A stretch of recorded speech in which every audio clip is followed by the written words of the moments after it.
అందరికీ నేను మీ నీలిమారేపాల. కొత్త బియ్యంతో పప్పు బియ్యం అంటారు, పప్పు అన్నం అంటారు. ఎంతమంది చేసుకుంటారో ఈ వీడియోలో కామెంట్ చేయండి. ఈరోజు నేను అది చేస్తున్నాను అనమాట. దానికి మనకు కావాల్సినవి ఉల్లిగడ్డలు, క్యారెట్, ఆలు, పచ్చిమిరపకాయ ముక్కలు, బియ్యం కడిగేసుకోవాలి. కందిపప్పు బియ్యం కడిగేసేసుకొని నానపెట్టుకోవాలి. నేను కుక్కర్లో చేస్తున్నాను అనమాట. దీనికి కొంచెం అల్లం వెల్లుల్లి పేస్ట్ కూడా వేస్తాము. కుక్కర్లో నూనె పోసేసుకొని నూనె మసిలిన తర్వాత మినప్పప్పు, ఆవాలు, జీలకర్ర వేసేసి నేను దాంట్లో ఇప్పుడు మనం వెజిటేబుల్స్ చాప్ చేసుకునే అన్నీ వేసేసాను అనమాట. ఒకేసారి వేసేసుకోవచ్చు.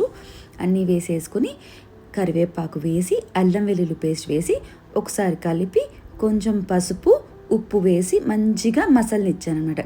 కూరగాయలన్నీ మంచిగా వేగనిచ్చాను. కూరగాయలన్నీ మంచిగా ఇట్లా వేగనివ్వాలి. ఇలా వేగిన తర్వాత మనము ఎప్పుడైనా దీనికి ఎక్కువ నీళ్ళు పడతాయి అన్నమాట. 1కి 3 నీళ్ళు పడతాయి. ఒక గ్లాస్ బియ్యానికి 3 నీళ్ళు పడతాయి అన్నమాట.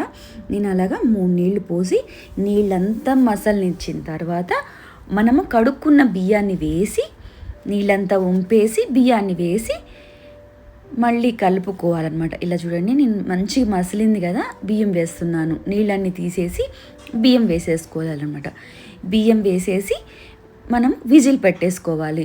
విజిల్ పెట్టి 3 లేకపోతే 4, 3 అయితే చాలు. ఇది చాలా మంచిగా ముద్దగా వస్తుందండి. సూపర్ ఉంటుందండి. మా ఇంట్లో అందరికీ ఇష్టము. మా మామయ్య గారికి అయితే చాలా చాలా ఇష్టము.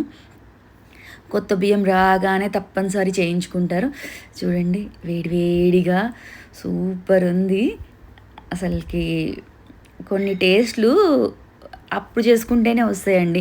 ఇది సంక్రాంతి కొత్త బియ్యం తెచ్చుకుంటాం కదా, అప్పుడే చేసుకుంటాము. అప్పుడైతే కొత్త బియ్యం కాబట్టి బాగుంటాయి. దీంట్లో నెయ్యి వేసుకొని వేడివేడిగా అన్నంలో నెయ్యి వేసుకొని ఇష్టము మా వాళ్ళకైతే చిట్ల పొడి, మామిడికాయ వేసుకొని తింటారనమాట. ఇగో మీకు ఒక ముద్ద. వీడియో నచ్చితే లైక్ చేయండి.